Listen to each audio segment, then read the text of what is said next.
pauta publicitaria. ¿Vives en Las Acacias, La Espoch, por La Lolita o el norte de Riobamba? No busques más. No busques más. La Agencia Norte de EMAPAR está aquí para hacerte la vida más fácil. Ven al terminal intercantonal y realiza todos tus trámites de forma amable y eficiente. De 7 de la mañana a 4 de la tarde estamos para ti. Agencia Norte, más cerca de ti. Autorización número 706, CNE, Elecciones Generales 2025. Punto final a los comerciales. Vamos con toda tu música. En La Bonita, fin de pauta publicitaria. Fin de pauta publicitaria.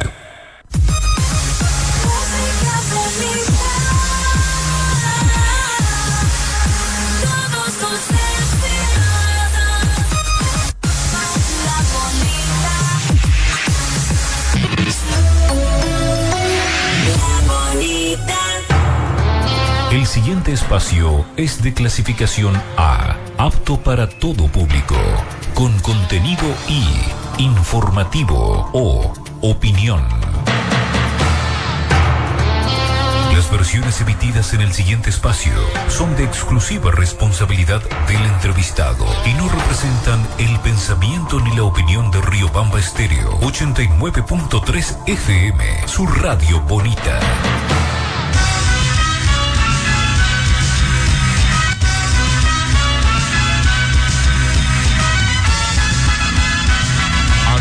Regional desde Riobamba, corazón de la patria.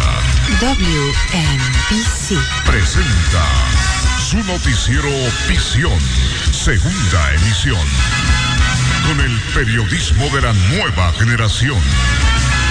Visión, con todo el poder de la información.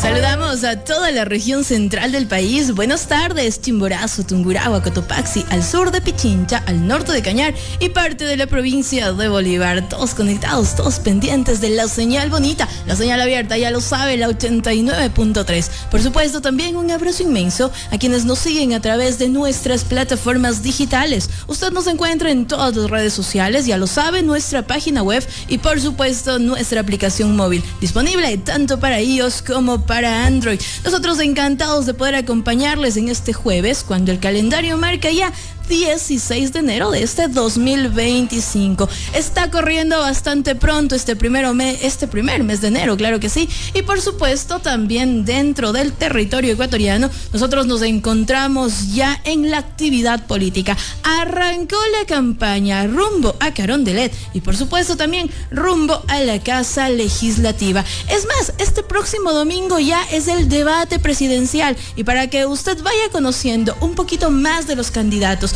vaya conociendo cuál será ese plan de trabajo, desde acá, desde la bonita del centro del país, nos complace dar la bienvenida en esta tarde al licenciado Jimmy Jairala, por supuesto, acompañado de su binomio presidencial y también muy bien acompañado de quien busca representar a la provincia de Chimborazo en un curul en la Asamblea Nacional. Licenciado, qué gusto saludarle nuevamente, bienvenido a la Sultana de los Andes. Un gusto enorme estar con usted y con todos los miles de oyentes que tienen en la Sierra Centro.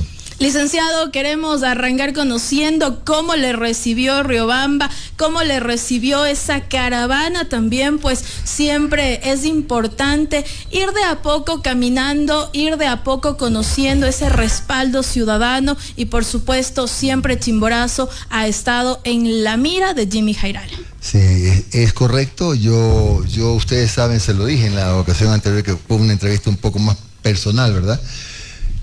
Yo amo esta ciudad y mucha gente aquí me conoce. He venido tantas veces que la caravana fue realmente de primer nivel, ¿no? Me sentía local yo. El trabajo de Jimena Rodríguez fue estupendo. Fue una caravana de 7 cuadras, perdón, vice, tiene usted razón. De una caravana de 7 cuadras recorrimos más de 2 horas. Estoy más negrito de lo que estoy porque esperaba que me reciba Riobamba con frío y me he recibido con un sol tremendamente bueno.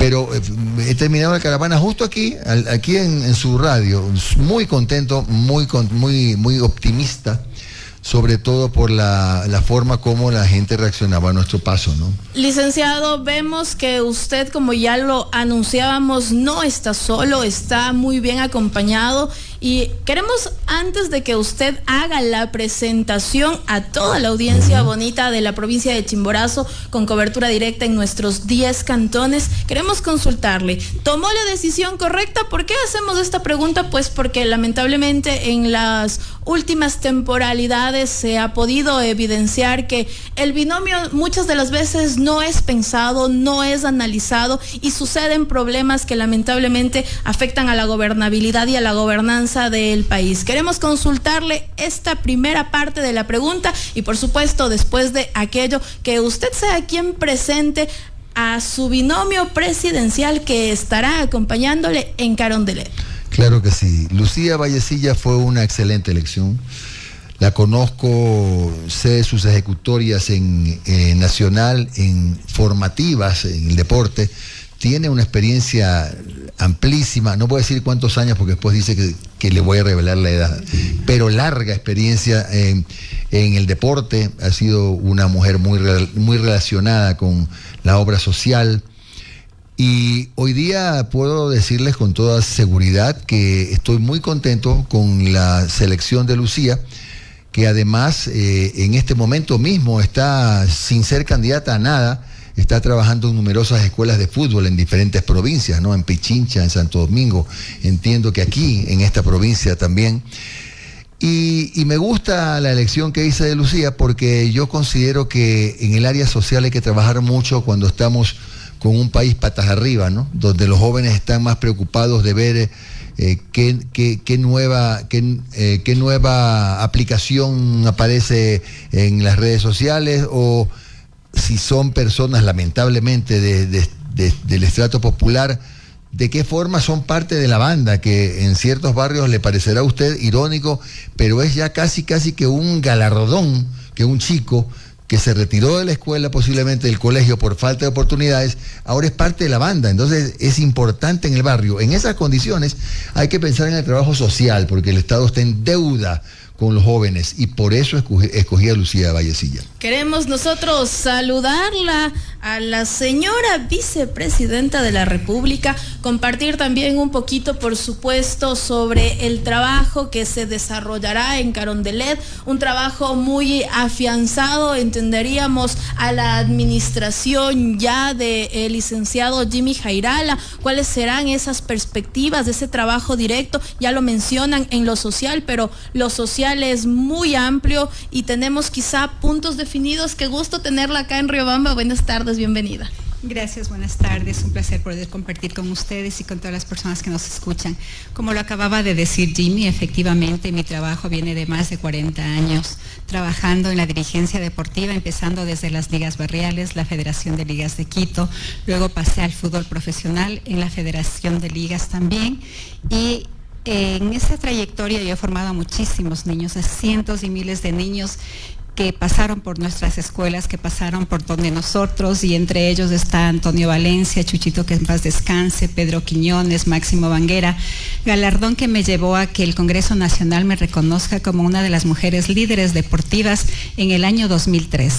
O sea, yo desde hace muchísimos años vengo haciendo esto, sumado a la labor social. La labor social va de la mano justamente con los hogares de donde vienen los niños, las madres, los adolescentes, porque los niños son la formación, pero el adolescente es el futuro. Los niños es el presente, el adolescente es el futuro. Y eso es lo que nos hemos enmarcado, y como usted bien lo dice, el trabajo de la labor social no solo se enmarca en el fútbol, va de la mano, muy ligado, pero sí la parte también del hogar, de la madre, del padre, y en este caso también de los abuelitos, las personas de la tercera edad. Dentro de este concepto del tema del trabajo, de la labor social que se debe emprender, el gobierno nacional presenta varias carteras de Estado que justamente entenderíamos son el desarrollo a plenitud de la labor social. Estamos hablando del Ministerio de Inclusión Económica y Social, estamos hablando de un Ministerio de la Mujer, estamos hablando también de la Secretaría de Desnutrición Crónica e Infantil. ¿Por qué en Chimborazo especialmente hacer hacemos referencia a este tema porque es una de las provincias que tiene el índice más alto de desnutrición crónica infantil. Cada 10 niños presentan esta dolencia acá en nuestro territorio, y eso también hace referencia a las necesidades en servicios básicos, a las necesidades de cobertura directa en salud pública, en tener y dotar también a los diferentes sectores de atención en alcantarillado, agua potable, entre otros temas que quizá no es competencia directa del Ejecutivo, sino más bien ya de los gobiernos autónomos descentralizados. Más sin embargo, sí entenderíamos que desde estas instituciones se puede trabajar. La labor estaría destinada ya directamente a atender estas necesidades y, lo que es más importante, cómo vamos a enfrentar estos padecimientos acá en Chimborazo. Justamente en el análisis que se hizo cuando se hizo la planificación de trabajo estaba enmarcado en eso, en la desnutrición infantil. Justamente en Chimborazo, Cotopaxi, Tungurahua, tenemos de 10 niños, el 7% son con desnutrición infantil.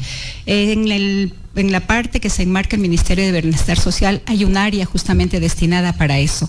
Ahí es donde vamos a fortalecer todas nuestras capacidades para que no se desvíen los fondos que van directamente para esta área. Hay que cumplir, como usted dice, primero los niños. La niñez es la que es la fundamental, y la nutrición es una parte muy enfocada, no solo por la cabecita, sino por todo lo que tiene que ser en el futuro de la persona y del niño en este caso. El trabajo del Ejecutivo, por supuesto, viene muy ligado al trabajo que se permita realizar desde el Legislativo. Licenciado Jairala, la propuesta también, la presentación de quienes buscan acompañarle en este periodo de administración desde los curules de la Asamblea Nacional. ¿Y por qué es tan importante tener el apoyo de la Asamblea Nacional para poder generar un proceso de gobernabilidad adecuada? Porque si uno no tiene el apoyo de la Asamblea Nacional y tiene que conseguirlo cercenando las instituciones, retaseando el país, se convierte en un rehén de la Asamblea. Lo que hay que tratar es de llegar con un bloque importante y buscar esos acuerdos, esas alianzas que no impliquen un canje de nada. Suena utópico, pero resulta que yo no he aceptado ser candidato a presidente para hacer lo mismo que han hecho otros. Si no fuera candidato a presidente de la República. Y por eso es que está el espacio, la opción del centro, porque sepa usted que como periodista conozco y como ex congresista conozco incluso que hay muchas cosas que se pueden hacer vía decreto, no necesariamente todavía con la Asamblea. Es decir, el mensaje es: al presidente de la República no comiencen a condicionarlo.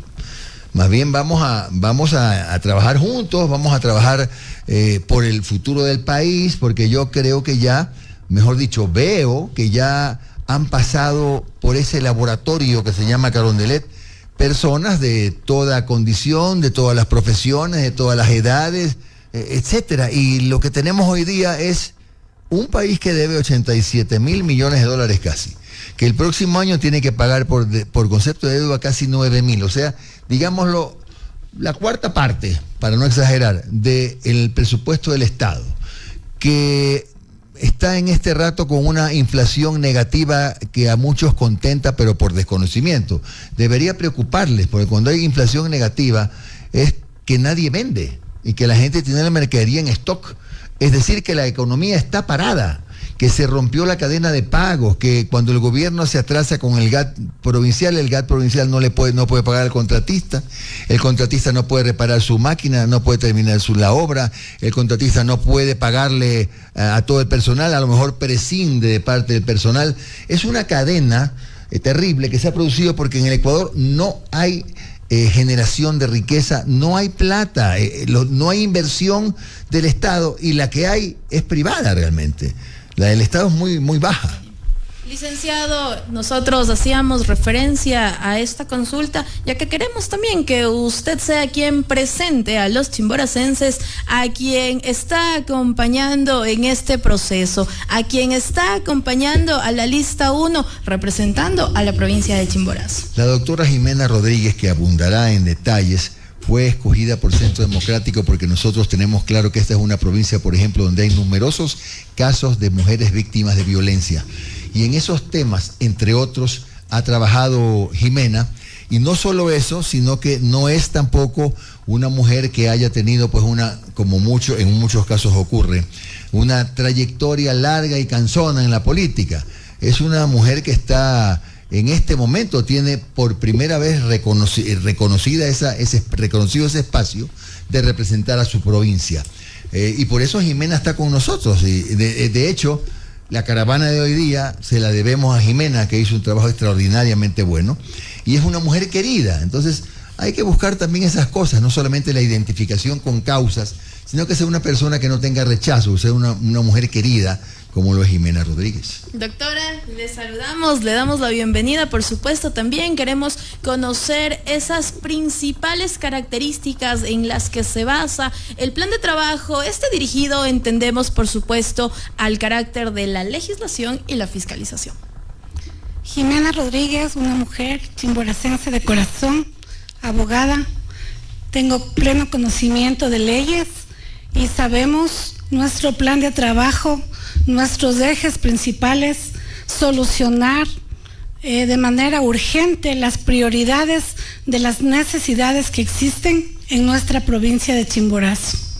Dentro de este sentido, doctora, ¿cuáles son esas necesidades urgentes? ¿Cómo ustedes han numerado a las mismas y cómo podemos nosotros responder a la ciudadanía? Entre los ejes más importantes tenemos la lucha contra la corrupción, la reactivación económica, el eje de educación. Entre los más importantes también tenemos la atención al agro, la atención al campesino. Volver los ojos al campo es sumamente necesario, ya que nuestra provincia es un país agrícola ganadero. También el tema del medio ambiente, el tema de la cultura. Es muy importante rescatar ciertos valores que antes existía en Chimborazo y en el Ecuador y que se ha ido perdiendo con el pasar del tiempo. ¿Por qué hacíamos alusión a esta pregunta? Porque entendemos que a partir de este tema, a partir de este análisis de las necesidades de la provincia de Chimborazo, pues también se pudo dialogar acá con nuestros candidatos presidenciales, el licenciado Jimmy Jairala y por supuesto también nuestra señora vicepresidenta Lucía Valencilla. Queremos centrarnos en hablar de Chimborazo, licenciado, queremos centrarnos en hablar de los ejes de trabajo que plantea su plan y por supuesto estos cómo vendrán a beneficiar a la provincia. Chimborazo desde hace varios gobiernos atrás ha sido una provincia desatendida en diferentes temas. Chimborazo no tiene una construcción o una obra relevante e importante en el tema de educación. Chimborazo no ha sido atendida en el tema de salud como lo quisieran los ciudadanos. Y peor aún, no se diga en el tema de vialidad. Dentro de estos procesos también, si bien es cierto, Chimborazo viene siendo una de las provincias con menor índice de muertes violentas, pero no es ajeno también a la realidad por la que está atravesando el país. De hecho, me permito compartir este dato que se está compartiendo, valga la redundancia del término, en diferentes plataformas digitales y noticieros que alarma a la ciudadanía y no solo a habitantes de cierta provincia, sino a nivel nacional. Más de 300 muertes violentas en 13 días en Ecuador. Esa es la cifra con la que arrancamos el 2025, en donde aparentemente está funcionando inclusive un plan de seguridad. ¿Cómo se centra el trabajo y cómo se respondería a esta emergencia inminente dentro del punto de seguridad? Bien, déjenme empezar por lo último, para continuar luego con Chimborazo. Mire, aquí tenemos Plan Fénix, tenemos a los militares en las calles, tenemos a la policía también desplegada y resulta que, como bien usted señala, los índices de inseguridad no son de ninguna manera el espejo de lo que pasa en la calle. Nos dicen que ha bajado la violencia el 16%, los crímenes atroces, los asesinatos, pero no nos dicen cuánto han subido las extorsiones, cuánto han subido las vacunas, cómo han subido los secuestros express. Eso no nos dicen. Y lo tengo que mencionar porque presiento, me parece que no ha habido la suficiente fortaleza en la toma de decisiones como para no darse cuenta que el gran problema que tiene el Ecuador es que arriba de nosotros, Colombia, está el más grande productor de coca del mundo. Y de Colombia, nada más el año pasado salió al exterior, en ventas ilícitas por cierto, 150 veces más coca que cuando vivía Pablo Escobar.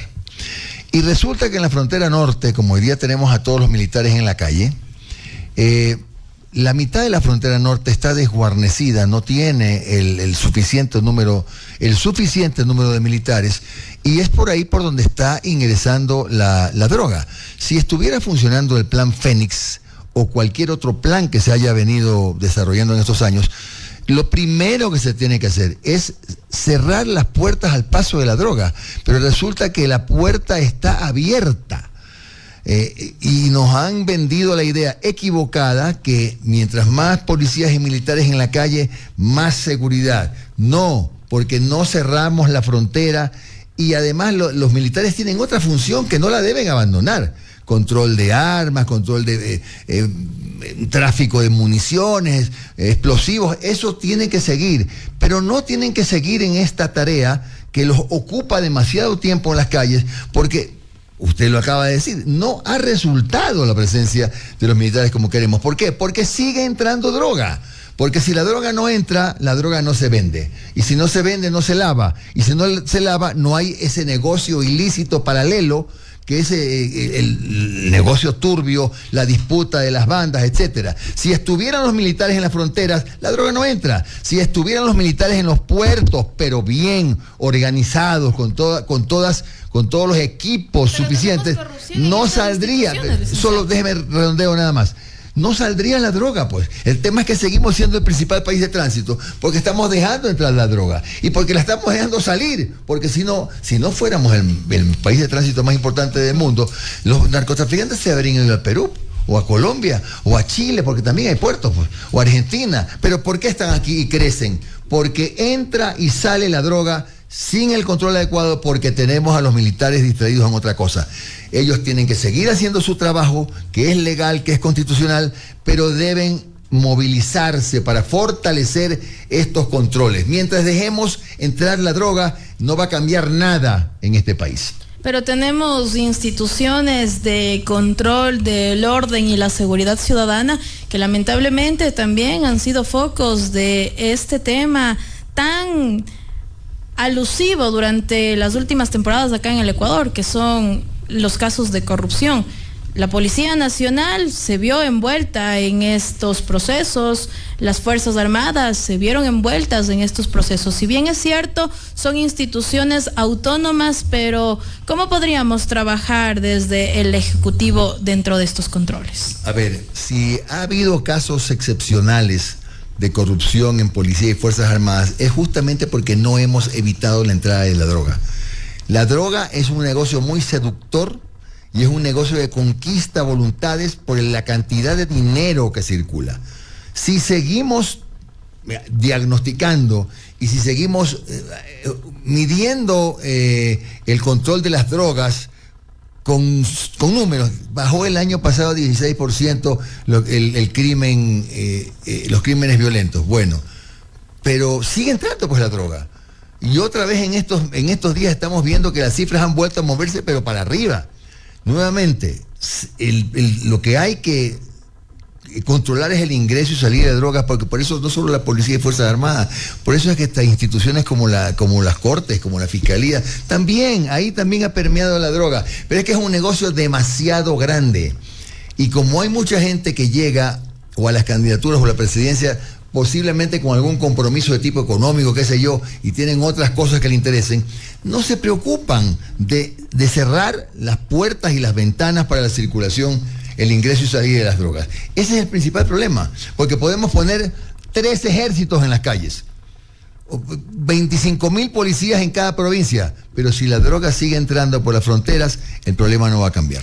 La conclusión de este primer punto, licenciado Jairala, satisfacer esas necesidades y esos vacíos dentro de las fronteras del país. Ahora sí, vamos a centrarnos en Chimborazo. El plan también contempla poder trabajar dentro de la provincia en temas de seguridad. Pero por supuesto que sí, no solamente en temas de seguridad, que ventajosamente, como usted bien lo señaló, no son el principal problema de Chimborazo.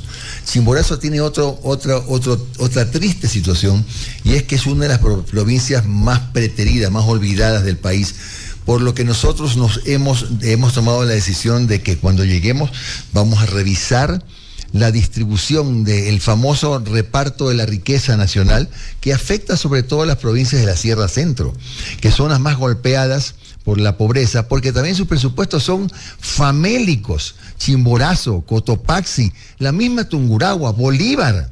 Revise usted qué presupuestos manejan. Cañar. Y es verdaderamente penoso. Yo creo que es hora de revisar el método de distribución de los recursos que ingresan al erario para hacer justicia con las provincias que han sido olvidadas. Otra cosa que tenemos que hacer aquí es acercar los servicios públicos a la gente. Esta es una provincia eminentemente agrícola, pero la gente se está yendo del campo. Y se está yendo del campo no solo porque a lo mejor ya sus parcelas no son tan productivas, que también tenemos un plan para eso, sino porque todavía seguimos en pleno siglo XXI con comunidades que no tienen, bueno, las que no hay cómo acceder sino a caballo o a pie, o simplemente no puedes acceder. Comunidades que están aisladas del mundo, por eso es que ya el campo ha, entre comillas, envejecido, porque los jóvenes se van. Si están en una comunidad aislada, no tienen internet, no pueden tener acceso a la tecnología moderna, a enterarse de lo que pasa en el mundo, por eso se mudan a las ciudades grandes. Y si no vienen a Riobamba, pasan un tiempo y a lo mejor deciden que mejor es irse a los Estados Unidos o irse a Europa. Entonces hay que acercar, por ejemplo, un plan como el que mencionábamos con Lucía, un plan para rescatar a tantos niños de la desnutrición. No podemos poner carpas en Riobamba esperando que las comunidades, gente tan pobre que ni siquiera tiene para transportarse, traiga a sus niñitos a Riobamba para que les den el tratamiento, la receta y todo. No, el Estado tiene que llegar a esas comunidades alejadas, a los caseríos.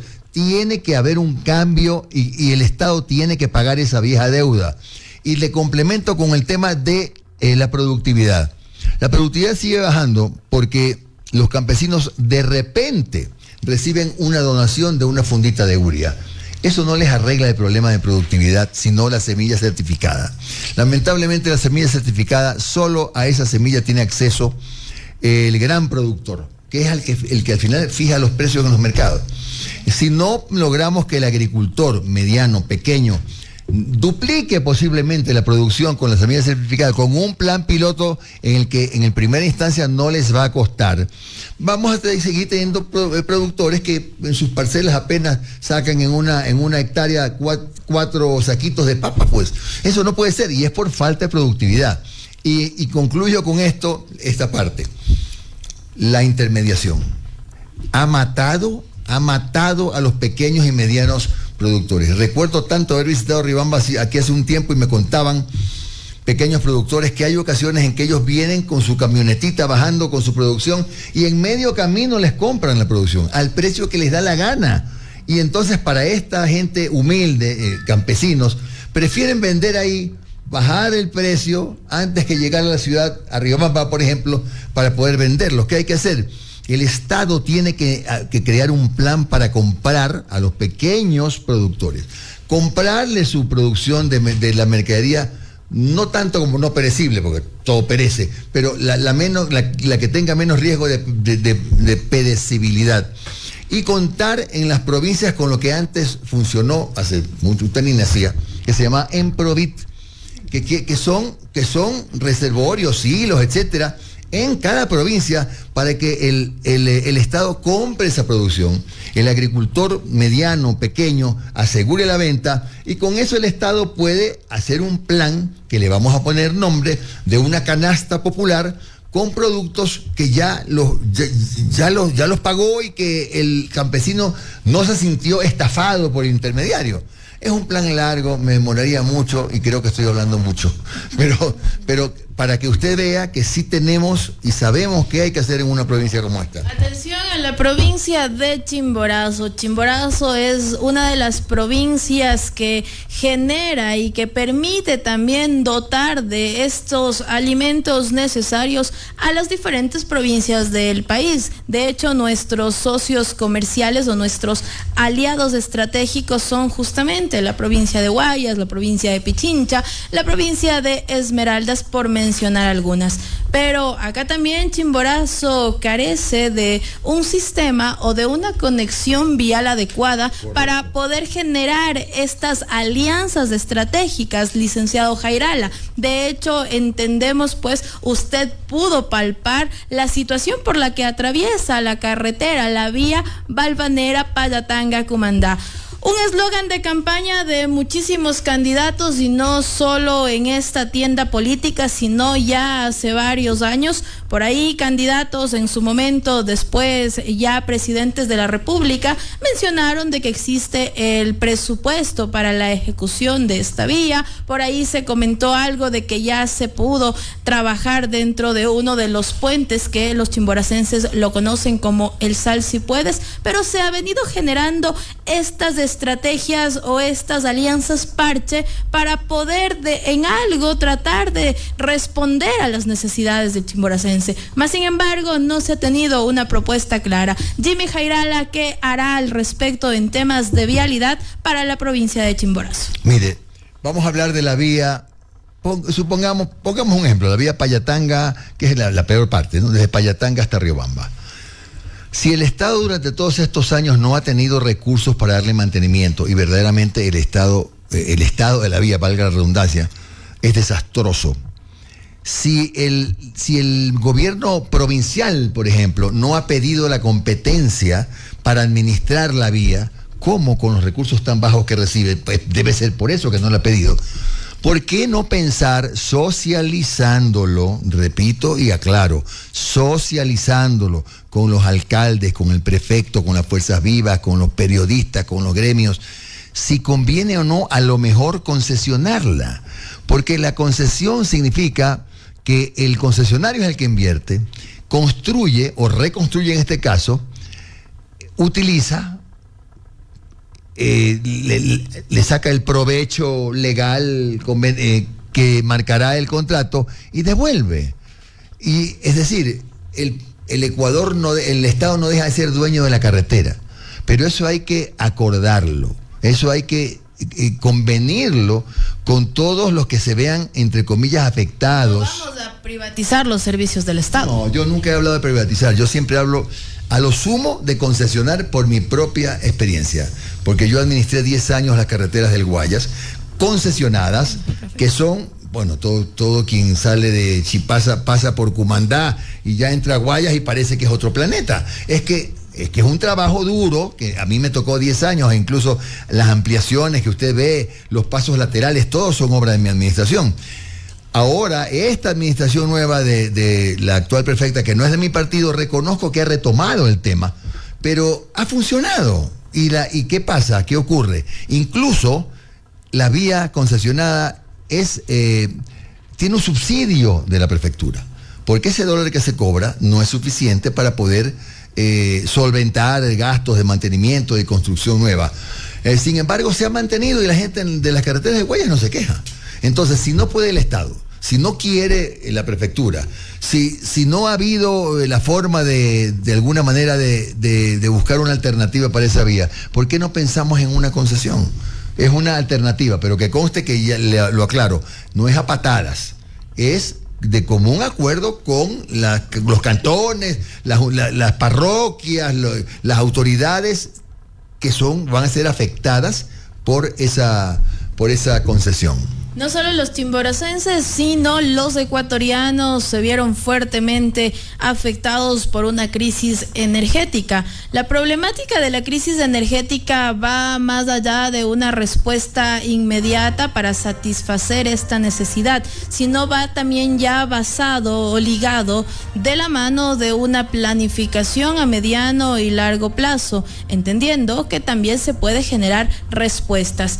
¿cuál sería el plan o la propuesta que tiene el licenciado Jimmy Jairala para evitar estos apagones por los que atravesó el territorio ecuatoriano hace algunos meses atrás? Mire, la pólvora ya está inventada. Yo no voy a inventar la pólvora y decirle que tronando los dedos, el problema grave, ¿sí?, de la falta de oferta, digámoslo así, de la energía eléctrica se pueda solucionar. Es muy difícil. Por ahora lo que se está haciendo entre tumbos, ¿no?, de tumbo en tumbo, que es la incorporación de energía térmica y generadores, es una solución, pero es una solución parche. Eso no es una solución definitiva. La solución definitiva será la construcción de nuevas hidroeléctricas, será el paso de la energía fósil a la energía limpia, que significa invertir y permitir no solo la inversión del Estado, sino de la empresa privada en campos, en parques eólicos, como acabo de ver, por ejemplo. Qué bien, tengo que reconocerlo, Villonaco en Loja, Villonaco 3, pero vea, hay inversión privada, son 180 millones de dólares, que no sé por qué la gente le tiene tanto miedo a la inversión privada. Invertir en energía solar, oiga, con el sol que me dio hoy día en Chimborazo, digo, oiga, aquí sería una máquina de producción de energía solar, es una maravilla. Este es un país que tiene luz natural como ningún país del mundo. Entonces hay diferentes alternativas, pero magia no, porque mientras tanto tenemos que seguir trabajando con esta incorporación o de las barcazas o de la energía térmica comprada o alquilada o de los generadores, hasta que ya podamos decir, bueno, ahora sí, ya podemos satisfacer la demanda que, para que usted sepa, en el 2025 será de 5.000 megavatios. 5.000.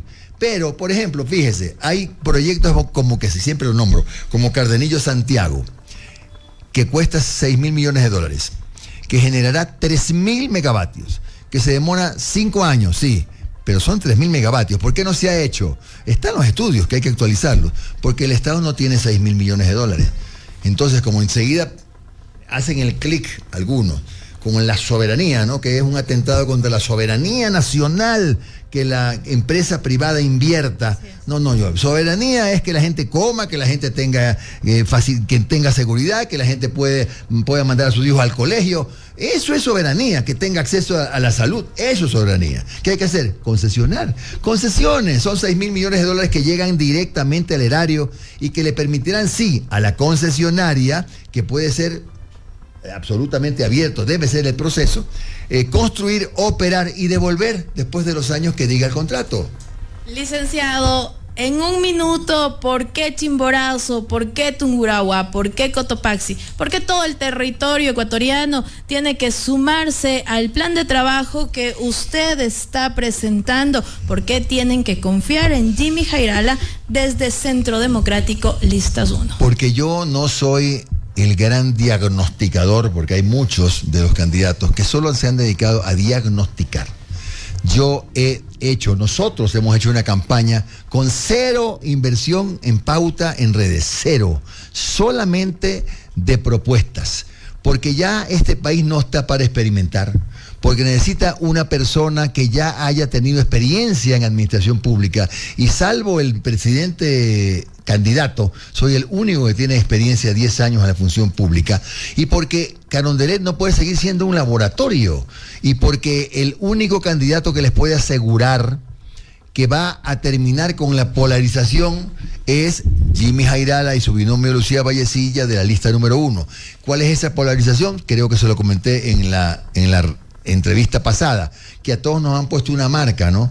Bueno, malo, correísta, anticorreísta, mestizo o indígena, ¿estás conmigo o estás contra mí? ¿Por qué? Si 6 de cada 10 ciudadanos no están interesados ni siquiera en la política, por 2 cosas. Primero, porque los ha decepcionado, y es verdad.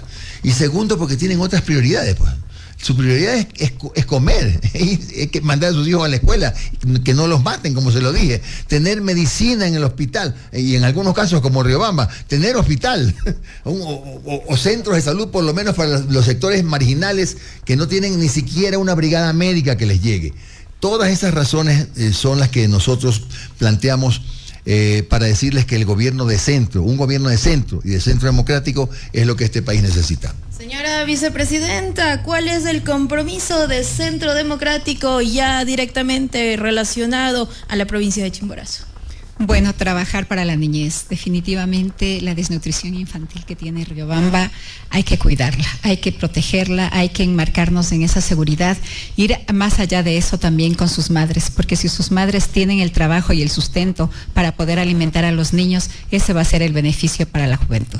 Y por supuesto también queremos escuchar cuál es ese compromiso de quienes buscan llegar a ocupar un curul en el legislativo, la Casa Legislativa, la Asamblea Nacional. Doctora, ¿cuál es su compromiso con Chimborazo? Mi compromiso con Chimborazo es trabajar por defender los derechos de todos y cada uno de los chimboracenses y que nos traten como merecemos, con dignidad y respeto. Nosotros con este compromiso de Centro Democrático, lista 1, hemos llegado a la parte final de nuestra programación. Mi nombre, Andreina Silva, y como cada tarde para mí, un placer poder haber estado junto a ustedes. Hasta mañana.